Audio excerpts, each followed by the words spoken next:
the chef, and I am here to stir the pot. So let me go. Stir the pot. 2, 1. To infinity and beyond. To infinity and irrelevancy. It's me, Tim Allen. It's Stir the Plot. I guess I should start the podcast now. I guess you it's me, should. Tim Allen. Did you know that I did cocaine or that I sold cocaine? Hi, welcome to Stir the Plot. Shh. Do y'all hear that? ASMR podcast. It's audibly improved vocal quality. Wow. Wow. Are we professionals now? We're professionals. You know why? Why? Because we have like $100 worth of foam hanging in our studio now. Yeah. Paper towels in front of me. Yeah, we have paper towels kind of absorbing all of the sound. I have my old comforter from college hanging up. And then one of my mom's old dog blankets is kind of just tucked into the corner of the room. So I'd say we're doing pretty good for ourselves. Just a little insider scoop. We literally have paper towels sitting directly in front of us. Yeah, I think we've made this joke before, but people always ask, like, why don't you film this? And then I'm like, do you want to see the meth den that we record in? French fries scattered around on the floor from like last week's episode. No, that's me. That's for me. Yeah, so our goal right now is to make every episode's audio quality at least 3% better until your ears just explode. I feel like 3% is doable. Yeah. Because it's like we're gonna end up being like those videos on YouTube where it's like 8D audio, and I'm like, okay, can I hear Billie Eilish literally spitting in my ears as she sings? Like, what's this gonna be? Eventually, like, you're gonna get done listening to our podcast, and every sound that comes after is gonna just sound like garbled fish noises. Which is what this podcast sounds like to a lot of people. Shout out to all our non-English speaking listeners. So we are Stir the Plot, a podcast for movie lovers where we watch the first and last scenes of a movie, and then we try to improv our way through what happens in between. My name is Brady King. And my name is Derek Foltz. And my name is Colton Hart. So before we get started, I would like to play a little game with the two of you. Ooh. So as most of us, one of us, were aware, a new trailer just dropped this week for the game Death Stranding, which is a new video game by Hideo Kojima. And Could you say that one more time? Hideo Kojima! You're giving me very like weeaboo vibes. You're that kid that definitely owned a Naruto headband in high school. Also, who's to say I'm not wearing a Naruto headband right now? They don't know that. You didn't have to admit that, Brady. Yeah, so I want to play a little game. I think, probably like a year ago now? When did the first trailer drop? I don't think it was a year ago. I think it was for sure like a couple of years ago at this point. It's been a long long time. Yeah. Right. So the initial teaser trailer dropped. It was like 2 minutes. Had everyone in a very initial state of confusion over what this game was actually about. Yeah, it was like naked Norman Reedus and then people floating in the sky. Yeah. Like dead whales. So luckily, this 8-minute long trailer that dropped this week brought a lot of clarity. Oh wait, no, it didn't. You know why? Well, okay. I watched it at like midnight 45 the other night. And I don't know if it was because my brain was held together by sawdust and chewing gum. But like, it made complete sense to me. Did it? What part of it made complete sense? All of it. All of it. I tracked the whole time. I was like, I get his vision. Yeah. And I don't know if it's because I have not slept properly in 2 weeks or so, but like, I got it. And I was moved. Yeah. The audio quality of his room was so clear, the meaning became apparent. Yeah. I think with each trailer that they've released for this game, they have made it better by 3%. At least 3%. At least 3%. So, yeah, this trailer dropped and was kind of like if you had chugged 3 bottles of soy sauce, what your recurring dreams would probably be like. Soy sauce. Yeah, so I want to play a little game real quick. I have a list in front of me of things that actually happen in the trailer. Okay. I'm going to list off 3 of them. One of them is not actually real. Your job is to guess which one of these bizarre happenings is not actually part of the trailer. I haven't seen the trailer. I saw the teaser a long time ago. And like I said, I watched this trailer in the dead of night while I was basically just fading into a REM cycle. So I think we're going to be okay. Was it Death Stranding or was it a lucid dream? Honestly, who can tell? What's the difference? What's the difference? All right, you ready to get started? Yeah, let's do this. Yeah. All right. Which one of these was not in the Death Stranding game trailer? A prenatal robo-baby, Mads Mikkelsen setting himself on fire, or ghost pirates invading a strip mall? Oh. I'm going to say I'm gonna say the baby, the Robo baby. I'm gonna go with Ghost Pirates. Ghost Pirates. Ding, ding, ding. Colton, you are correct. I think the fact that you didn't think it was Ghost Pirates just says something about this trailer. Well, it's like there's like a scene in the trailer where like soldiers with like that are literally skeletons are like crawling around in a swamp somewhere. So I'm like, that probably has like a strip mall. It's like a post-apocalyptic. Yeah. And Mads game. Mikkelsen setting himself on fire is like a daily occurrence. Yeah. Yeah. We knew it wasn't that one. No, yeah, we knew. It's like, okay, that's the constant. That's the one. I saw that one on Fox News yesterday, so I know that's not real. All right, number 2, World War I zombies, a cyborg taking a bath, or the in-game option to pee standing up. Oh no, this is the cyborg taking a bath. If you would have said World War II, I think I would have gone with that. but World War I, it's a bit of a stretch. Because that's a Call of Duty game. Yeah. World War I is too specific. I'm going to go with Cyborg taking a bath. Yeah, it's cyborg taking a bath. Wow, are you reading my list? Yeah, actually. Yeah. Yes, it's a cyborg taking a bath. And I want to talk about option number 3 real quick. Because I didn't actually notice this in the trailer, but it was brought to my attention via a meme from the internet. Apparently, there's an in-game menu option to just like whip it out. Okay. And that's what I look for in my games. And I think that that's okay. Yeah. I think that it's time for more PP representation in video games. I want to see more video game characters taking a PP. You've given where is my option to emote, to crouch down and teabag the other player and to PP? I have been given the option to eat in-game, to sleep in-game, but not once have I been able to take a pee in-game. So imagine this: you're playing a game, and you're just like, "Oh God, this is such an immersive experience." Why did not Kratos take Atreus to go pee? I feel like Red Dead 2 had peeing. I feel like that game was so immersive. Oh my God! The phrase. I'm already imagining the Instagram post we're gonna make. I think Red Dead 2 had peeing in it.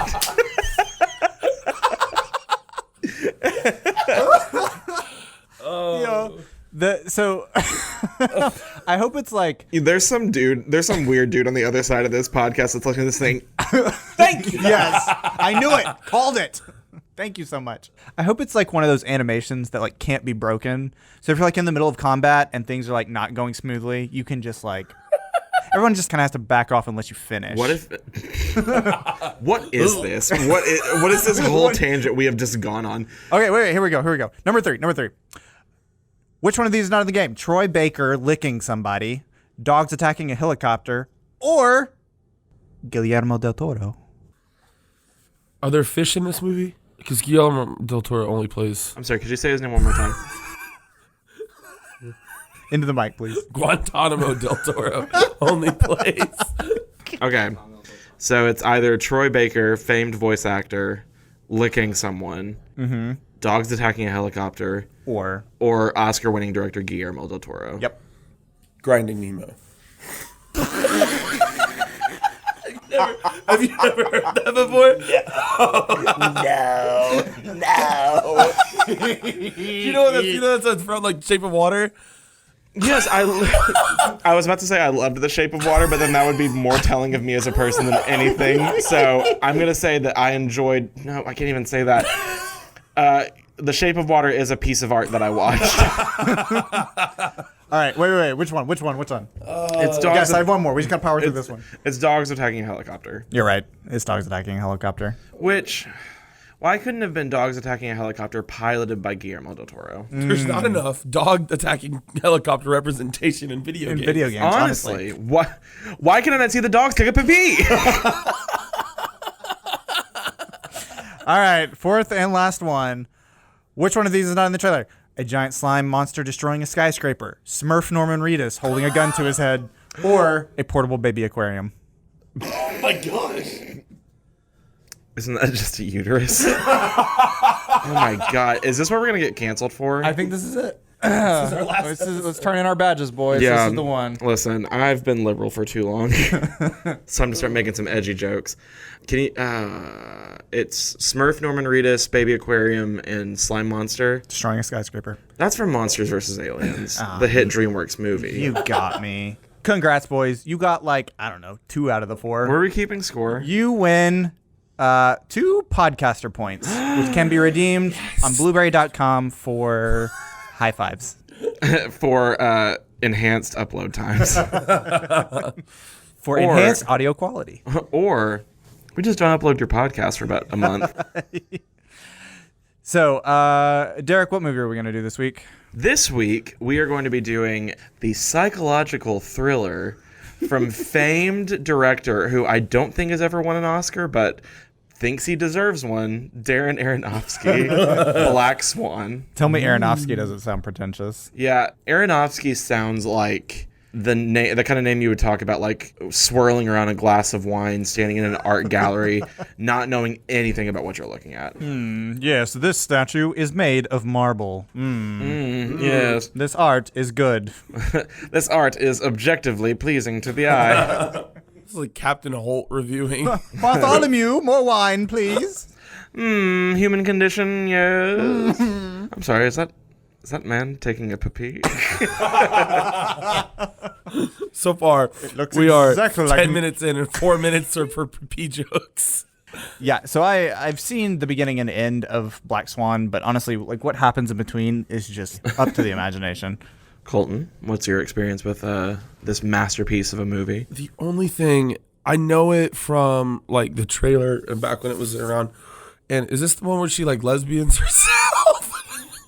Oh my god. Oh no. I think that's the only thing I know about this movie. What's wrong? What is everything okay with us? We just need to take a pause real quick. What is the process of lesbianing yourself? Am I wrong? What though? is that? Well, no, you're not wrong. Where she explores her sexuality. Yes, Colton. Oh my god. No, I actually have only seen like the trailer for this movie, but it was like back when did this movie come out? Oh gosh, I don't know, like 2008, late 2000s, maybe. I don't know. I pull that number right out of my butt. Yeah, I think it's like either it's like early 2010s. It is 2010. Oh, it's 2010. Yeah, I've seen this movie. It's okay. It's not one of those movies that like I want to watch again just because a lot of the content in it is graphic and gruesome. Like, I'll tell you all about one scene that particularly scarred me later. But first, let's go ahead and read that first 60 seconds of. Hey, Colton. Hey, Colton, put your Slurpee down. Hey, Colton, put your vodka tonic down, please. Thank you. All right. Let's go ahead and jump into the very first scene of Black Swan. Colton, take it away. A gentle orchestral suite begins to play. We fade in to see a dancer silhouetted by a single beam of light. She moves to the music gracefully, every step careful and calculated. Her white ballet slippers tap the floor faster and faster as she twirls and spins. Finally, she slows and lowers herself to the floor, where we see her face, young and cheerful. Her name is Nina. Behind her, a man emerges from the darkness, dressed in black. Nina begins to dance again, but the man follows, tracking her every move. Suddenly, the man spins rapidly, transforming into a black bird-like creature, dancing aggressively in rhythm with her movements. Nina no longer dances on her own, but seems to be controlled by this dark figure. They move faster and faster as Nina struggles to free herself, and as quickly as he appeared, the creature is gone, leaving Nina alone under the harsh beam of the stage light. Fade to black. Nina lies in her bed, awakened by the early morning sun. She smiles. Later, she sits in front of a mirror, stretching her legs. I had the craziest dream last night. I was dancing the White Swan. It had different choreography, though. It was more like Bolshoi's. I was the prologue, when Rothbard cast his spell. Her mother slides a plate in front of her, where half a grapefruit sits. Oh, how pretty. Her mother smiles. Pretty. They laugh. You're in a good mood. He promised to feature me more this season. Well, he certainly should. You've been there long enough, and you're the most dedicated dancer in the country. Her mother helps Nina into her sweater, but spots something on her back. A bright red rash of some kind. Her mother frowns. What's that? What? Nina checks her back in the mirror. It's nothing. Sure you don't want me to come with you? Nina gives a hesitant smile. Oh, you sweet girl. Okay. All right. We've got a dance and a mysterious rash. Yeah, we got rashes, Birdman, and Mother-daughter drama. grapefruit. Basically, my high school career. I forget that this movie basically follows Swan Lake, right? Yeah, it's all about like dancing Swan Lake. Yeah. So, what I think this is going is okay. Close your eyes with me. You don't actually have to because no one's going to see if you do it or not. This is not a visual medium. Colton, are your eyes closed? Yeah, they're closed. Okay, now we can leave. No. Guys, you still there? Guys? Yeah, just keep going. So, I just had an epiphany. Okay. Enlighten us. Just All right. now. Yeah, just get with it. You know those movies, those comedies that are like targeted at middle-aged moms? Okay. The first one that comes to mind, and don't judge me for this, Monster-in-Law with Jane Fonda and Jennifer Lopez. Bad Moms or something Yeah, like Bad that. Moms. Yep, there we go. I think this is one of those movies. Okay, And let me gotcha. explain to you why. Nina's mom always wanted to be the Black Swan. Of course. She auditioned for the same performance that Nina did. Nina got the part over her. And so the mom is like, well, I'm going to get back at my daughter. So the mom starts by like putting poison ivy in Nina's shirt. And so that's why Nina has a rash. Yes. No. But what we don't see is that the mom, this is actually in the 61st second of this movie, the mom has a rash all over her hands from handling the poison ivy without gloves. Just so you know, like everything plot related happens in the 61st second. Like as Right. soon as we stop, like it's all Right. explained. Yeah, it's like the 61st second in script and screenwriting, for those of you who have not taken a screenwriting class, is where a lot of the exposition happens. And that's why we have decided to cut off at the 61st, the 60th second. And they do that purposefully for our podcast. It's so kind of screenwriters to do that for us. We really do appreciate it. Yeah. I think that every screenwriter has our podcast in mind whenever they're writing the script. They're like, you know, I really want to give exposition in the first 60 seconds, but there are those three boys. Aaron Sorkin sent me his new screenplay, and I was like, buddy, you give so much away at second 59. Like, how are we supposed to podcast this? And he's like, duh. Oh my God, you have opened my eyes, and now I'm moving everything to the 61st second. What's the Facebook movie called? Social Network? Of Social Network 2. Facebook movie. Wreck-It Ralph? The plot of Wreck-It Ralph 2 as written by Aaron Sorkin. Jeez. Lots of walking and talking and Yeah. inner dialogue. And So what do you think, like, what kind of, like, zany pranks do you think that Nina's mom is pulling on her? oh, for sure, it's like she's like put paint in her hairdryer, so like when it turns on, it like sprays slime all over it, like Nickelodeon slime. Yeah. You know? Yeah, I also think that there's the old laxatives and the grapefruit definitely. prank, that age-old... That good old age-old thing. That age-old prank. You know the leotards they wear where they have to like spray the stick it stuff? Yeah. It's just non-stick cooking spray. That's It's Pam. Okay. Yeah, and so like there's a bunch of zany hijinks. We find out that Nina's mom is a very broken person on the inside.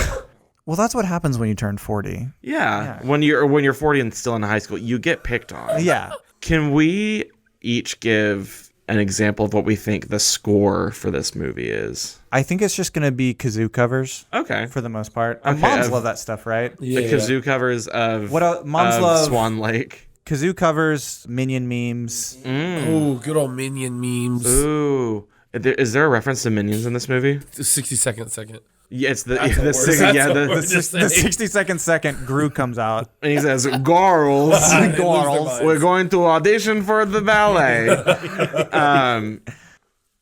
I think that the score sounds a little bit something like this.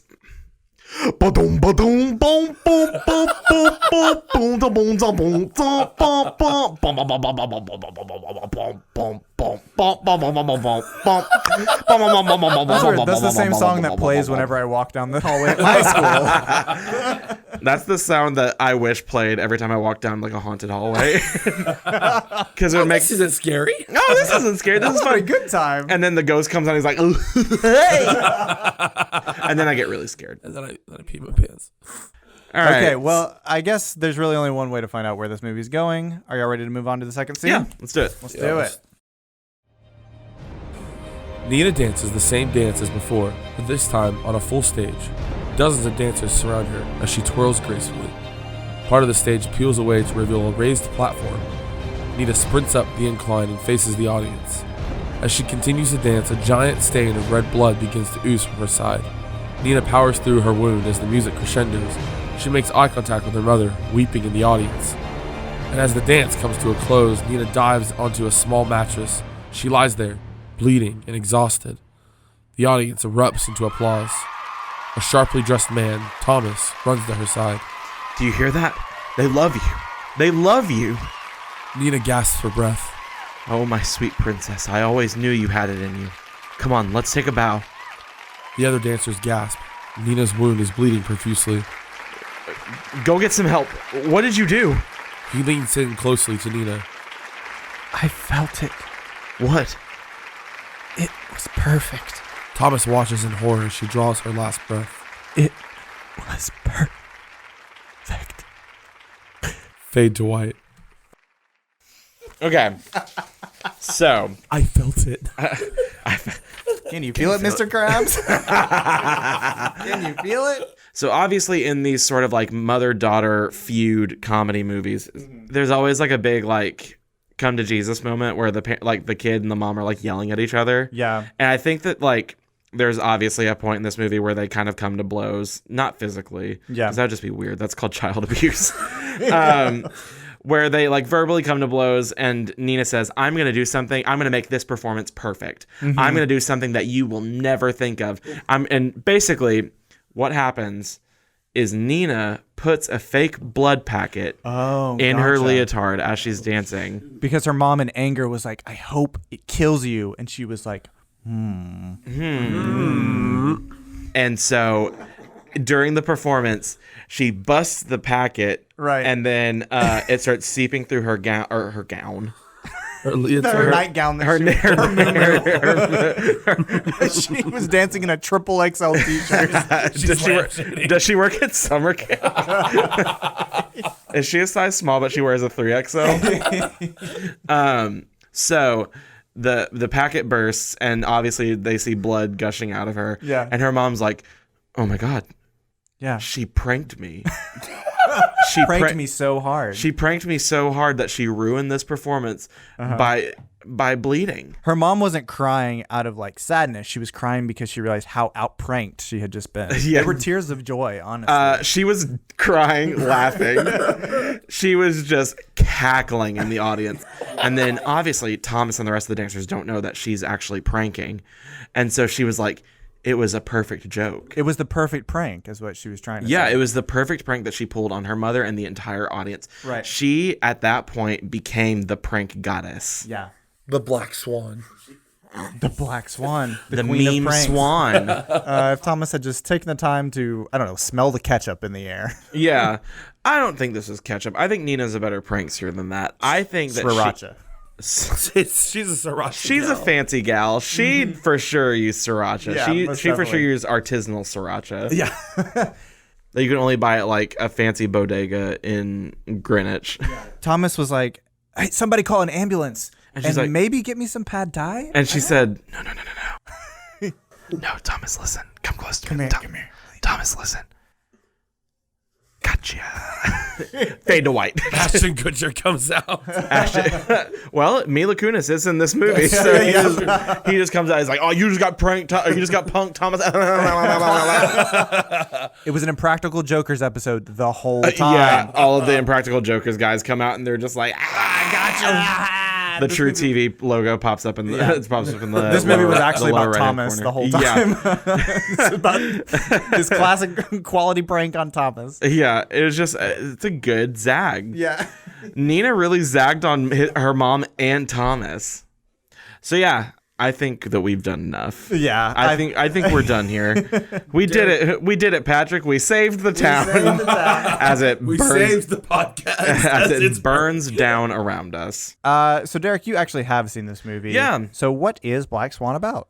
So Black Swan is actually a psychological thriller of a girl who she is a dancer and she's a really good dancer, but her mom, who I think used to be a dancer. How many times can I say dancer in this one sentence? Yeah. Her mom, who used to be a ballerina. Sorry, what was her occupation? She was a dancer. Are we human or are we dancer? Dancer, I barely know her. Flowers, is that you? Yeah. Somebody told me that you had a dancer. Stop. Who looked like we're going a to get flagged for dancer. copyright. Oh, right. So her mom used to be a dancer. She's driven to perfection. And when she starts to audition for the Black Swan, or not the Black Swan, when she starts to audition for Swan Lake at her local ballet company, she meets a rival in Mila Kunis, and she basically starts going crazy because she is so obsessed with being perfect. Gotcha. So at the end, I'm guessing that probably is what ends up killing her. Right. So she gets in a fight with Mila Kunis in the dressing room and slams her up against a mirror and breaks it off. And she takes one of the mirror shards and stabs Mila Kunis in the stomach. Plot twist: it turns out that Mila Kunis never actually existed. What? In real life or the movie? Hopefully Yes. in real life. That Mila Kunis's character never actually existed in the movie and was just a figment of Nina's psychosis, and she actually ended up stabbing herself in the stomach, which is why she basically bleeds out at the end of her performance. Yikes. It is truly one of those movies where you can only watch it once, which I found is a theme for a lot of Darren Aronofsky films. Yep. Mm-hmm. So I've only seen a little bit of Requiem for a Dream. Yeah. And that movie was haunting to look at. He directed Mother, didn't he? Yes, he did. Sorry, Mother exclamation mark. Yeah, Mother. Mom. Yes, he directed Mother, which I saw, and not a lot of movies make me So I cry at a lot of movies, but not a lot of movies make me openly weep in a movie theater. Yeah. And Mother did that. I heard it was really symbolic, but also not for the weak of heart or the weak of stomach. Right. There is a scene where they eat a baby. Okay. Well, Darren Aronofsky writes what he knows, I guess. Yeah. The funny thing about this is not an episode about Mother, but he wrote that script in 6 weeks. Oh my gosh. Yeah, he wrote it in 6 weeks, and I'm assuming that he did very minimal edits to it and stuff like that. Yeah. It's basically an allegory of the Bible, and Jennifer Lawrence basically plays the earth. Yeah, it's that's the most Aronofsky thing I've ever heard. Yes. Mm-hmm. And it's very divisive. Not a lot of people liked it. Yeah. But Black Swan had a lot of really... There's a scene that still sticks with me to this day where Nina is at an event and she's picking at a hangnail. Oh my God. And she's picking at it because it's to her that's imperfect. And so she goes to the bathroom and she starts to pull the hangnail up and it rips straight up her finger. Oh, I'll take a hard pass on that one. And for years after that, I could not pick. I could not pick at a hangnail because I was it's going to rip my hand off. Yeah. But it's good. It got Natalie Portman a Best Actress Oscar. Yeah, I was about to say, I'm pretty sure this movie was Oscar winning, right? Yeah, she won Best Actress. I think it was nominated for Best Picture, and a couple other things, but Natalie Portman for sure won Best Actress. Yeah, so I think that does it for the plot of Black Swan. So let's go ahead and move into... I met this girl from the Bahamas. I tell she come from Guyana. I tell her I'm a soca warrior. I love that simple. I am this shit. I am this shit. All right, guys, welcome to Shaken Not Stirred. Basically, we have two wheels. One has different movies that we've all seen or should have seen, hopefully. And then one has movie genres, and basically we spin both of them when we see what it is. So it could be, what was one that we did last week? Toy Story as a war film. Yeah, Toy as a Story documentary. Yeah, Shrek is a documentary. I'm still waiting on Planet Ogre. Yeah. So as narrated by further David ado, Attenborough. 28 Days Later? Oh my God. Wow. I actually haven't seen that movie, but I know what it's about. Podcaster's Choice. Oh. This is new. I'm shaken and stirred. Okay. Colton, you little prankster. You know me, guys. Did you prank us? Wow. Did you know we were going to talk about pranks in this episode? All right, Podcaster's Choice, boys. I'm choosing to end the podcast. We're done. Yeah, I'm choosing to leave. Okay, so 28 Days Later, what do we think? What would be the perfect genre for 28 Days Later that's not a zombie movie? I think Maybe a sports movie. What if we go with a sports they movie? win the national title, and it's just what they do the following week. So a bunch of animal rights activists, right? They break into this lab, Right. Because they've heard these monkeys have special hockey playing abilities, right? You've heard of Air Bud? Get ready for You've heard of Air Bud. You've heard of the Mighty Ducks. Now get ready for the Angry Chimps. What they don't realize is that these monkeys, they don't know how to play hockey. Mm-hmm. Instead, all they know is rage and soccer. Oh. Bend it like orangutan. So they have to like teach these monkeys, Yeah. right? Yeah. How to play hockey, Right. and it's only 2 weeks until the big game. So, 28 days later is in reference To the amount of time. to the amount of time that it. Oh my God, we are geniuses. Hey, high fives all around. High fives. High fives. High fives. We're definitely high high-fiving each other. Not Yeah, ourselves. we're not just clapping right above the mics like we're doing a sound test. All right, so we've got the Angry Chimps hockey movie. Let's go ahead and get one more.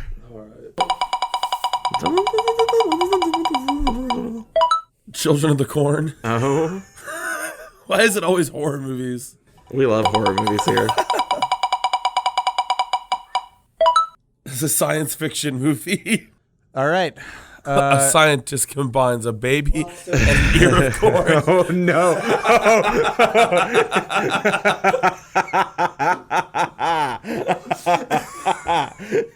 Now, And we learn why you shouldn't play God. Who would have ready. ever guessed that combining a baby with corn was a bad idea? Get ready for Corn Baby. Child of the corn.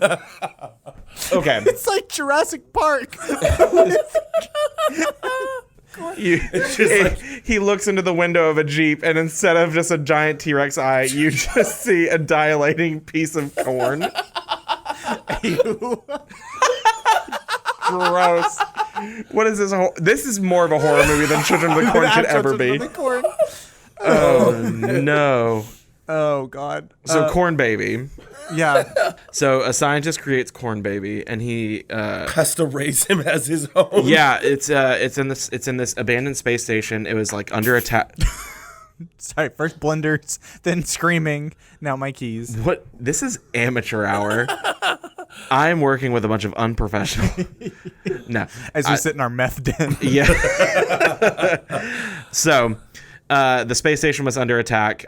He's the only survivor, and Corn Baby. Yeah. And so Corn Baby grows to resent the attackers that killed everyone on the space station. Gotcha.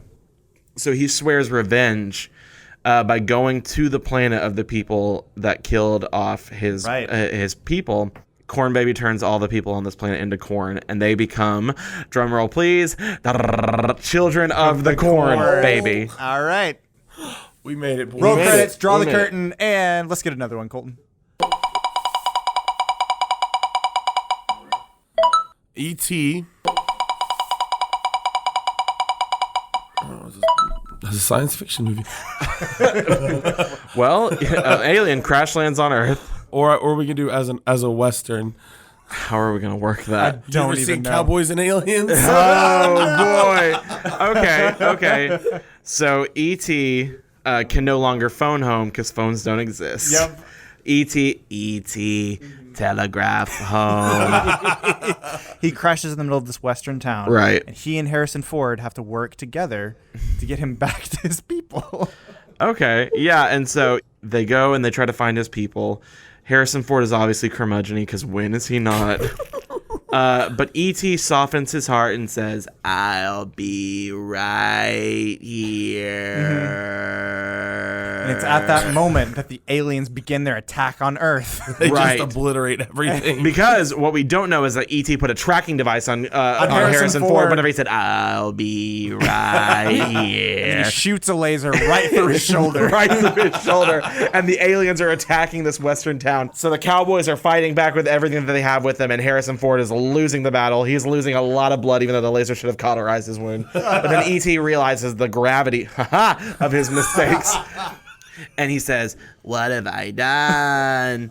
And he sends the aliens away and saves the western town from destruction and nurses Harrison Ford back to health. Harrison Ford wakes up after a 3-day long coma to just see E.T. in a nurse's outfit. Just saying, good morning, sleepy. Nothing worse than waking up. It's just another horror movie. I know this is a horror genre. Than waking up to the hum of fluorescent lights and E.T. in a nursing outfit. Somehow fluorescent lights have been invented in the time that Harrison Ford has been knocked into a coma by a He's been laser. out for 40 years, y'all. He's like, and E.T. says, calm down. Put him back under, nurse.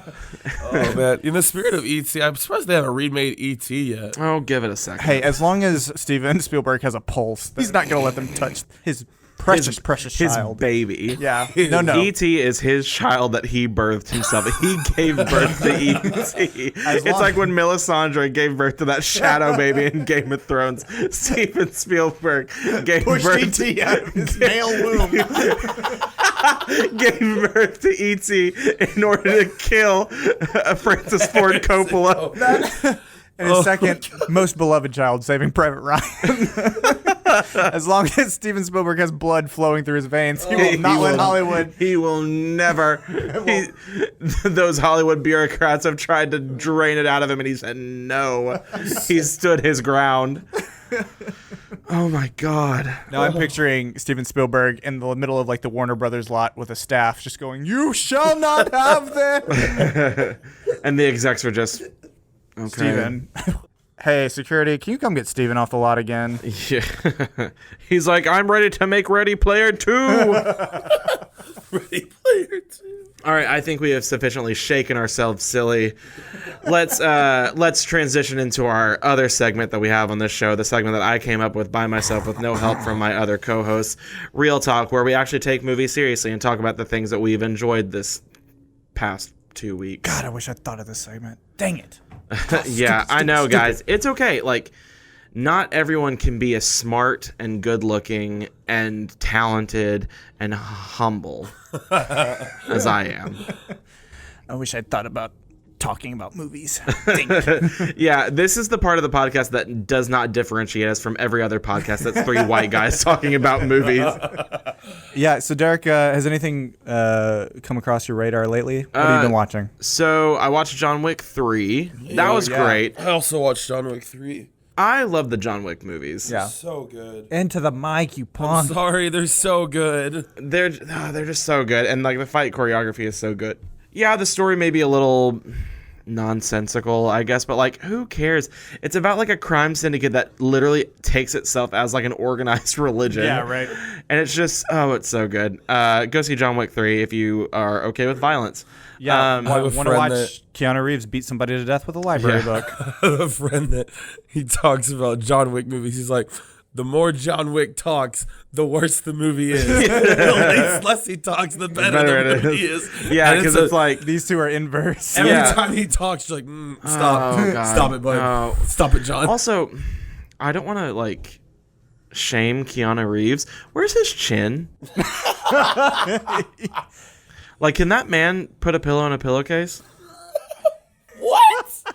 You know how you like put the pillow under your chin to like put it in the pillowcase? No, I do the exact same 100% thing, get I'm this. kidding. Get it? You I get it? Okay, 100% good. I How just does he did not fold get it? it at first. How does he fold his t-shirts? I don't know. Yeah, how does he fold his t-shirts? How does he put a pillow in a pillowcase? These are the questions I need to answer from Keanu Reeves. We're gonna get Keanu Reeves on the podcast. So Keanu, listen. Where's your chin, buddy? Where's it at? Where'd it Honestly, go? dude, Keanu Reeves is the type of dude who probably would come onto this podcast. He's such like a wholesome dude. He is the wholesomest of memes. Keanu, can you just come on the show? Let us Yeah, roast you. Does anyone know where Keanu is? Like just geographically. Some say he's still in the library beating people to death with library books. More power to you. Knowledge is power. His power. So that's really the only movie that I've seen in the past couple weeks. But I have seen a couple of cool trailers that I wanted to talk about. Yes. So obviously the Death Stranding trailer. we can actually talk about the Death Stranding trailer because that's a game I'm pretty excited about. Yeah, I'm very excited about. I did not get into the Metal Gear Solid franchise. Yeah. Mostly just because it went way over my head. Yeah. Well, when you're like 6 or 7 games in, I don't quote me on Right, that because number. I haven't played any of the other ones, and I tried to play the Phantom Pains, Yeah. and I was like, ooh, this isn't for me. It's hard to jump onto a moving train, especially Right, especially Hideo Kojima train. directed by Hideo Kojima. Yeah. But when I heard that he left his own studio, Yeah. and was like, okay, and basically like they ruined the Metal Gear franchise. Yeah. And he started his own studio, and this is the first thing that he comes out with. I'm like, they gave this man complete creative control. Oh yeah.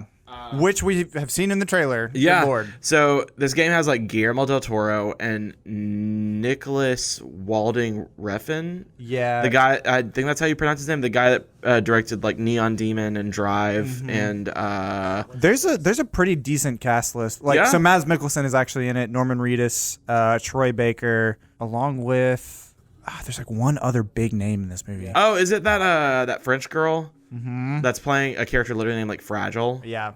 Okay. And her name is actually Fragile. Yeah, in the game, her name is Fragile. Yeah. And I'm like, okay, that's a little heavy-handed, but like, I get So it. apparently, Kojima's strong suit is game design and not necessarily the naming of characters, because we have Fragile, we have Mama, and then we have like Big Death Man or like No, it's something literally, it's like, ridiculous that. Die Hard Man or Big something. Boy like, Die Hard. Yeah, Big Boy Die Hard with a Vengeance. It's like he wrote the script. He's like, I don't know what we're gonna name yet. Well, I'm just gonna write down he does this. Yeah, it's like placeholder names that he did never fill back forgot in. about, yeah. So I'm very excited for that. Also, talking about weird movies that and studios that give complete creative freedom. A24 has a movie coming out called In Fabric. Okay, I actually have not seen this trailer. It yet. is about a killer dress, and it is like a really good looking dress or a yes, a really good looking dress and a dress that kills people. Yeah. Is it blue and gold? 2015. Is that you? Oh no. It's the police. They're coming to get you. No, it's literally just about this woman who like buys this dress from this shady shop, and it starts to like burn her skin. And like, Oh my gosh. I'm gonna show you the trailer after we get done recording. So is it like a haunted dress? Is that? I essentially guess what it is? I don't know, but it like the way that the trailer is edited and the way that it like looks like it's filmed, it's very like 1970s Suspiria. Yeah. Like very Dario Argento. It looks like wild, and I'm probably gonna have to go to some random obscure like Alamo Draft House in the middle of nowhere to go see this watch movie. it. Uh-huh. And then the other trailer I wanted to talk about was a movie called The Goldfinch. It is Yeah. Sorry, I did do being a cuss on this show. So The Goldfinch, I don't know what this movie is about really. It's based off of a really like a best-selling book. It looks like the trailer was edited so good. We're going to watch that one as well. We're going to watch a couple trailers after we leave. Hey, if anybody wants to come over in the next like 20 minutes after we get done with this podcast, you're welcome to come watch trailers with us. And honestly, like, I love trailers because like a lot of times they're edited in a way that's just like super cool, and like they have a super like Unless it's like A Dog's Way Home, and then I've seen the And entire it's movie the from start entire to movie. finish. Freaking dogs, freaking home. Can we let's Gosh. talk about those movies real quick. The biggest problem that I have with those movies is the idea of dog reincarnation. Like that every time a dog dies, it somehow finds its way back into another dog. Like, so are we just talking about like dog ghosts possessing the bodies of other dogs so they can find their owners, or like find their owners' daughters that need help? These movies are strange. I think that's the plot of Cujo. and actually. evil. Oh, yep. It's evil and dark-sided and twisted and not holy at all. Yeah. Is A Dog's Way Home satanic? We'll talk about that Thoughts? next time. We'll talk about that next time. So that's all. That's honestly really. Do we want to talk about the Game of Thrones finale? Yeah, I feel like the spoiler ban's been lifted. I Yeah. feel like, Have you seen the Game of Thrones don't watch finale? it. Oh, you don't watch Game of? Oh, right, because this is the reason why we started this podcast. So Yeah. So let's go ahead. Like, acknowledge the elephant in the room. Yeah. The Game of Thrones ending. I seem to be in the very small minority that did not hate the ending. I didn't hate it. but there were for sure choices that were made in the finale that, because I defended this season until my dying breath. I was at the Battle of Winterfell, fighting off the White Walkers that were angry Game of Thrones fans. Yeah. The finale just made a lot of choices that I was not super pleased with. Yeah. In the sense of like, why did they send Jon Snow to the Night's Watch whenever like the Night's Watch isn't really like a what thing? What are they thing protecting? Anymore? Well, I mean, where's Jon Snow supposed to sulk again if they don't send him to the wall? Yeah, and it's like he hasn't.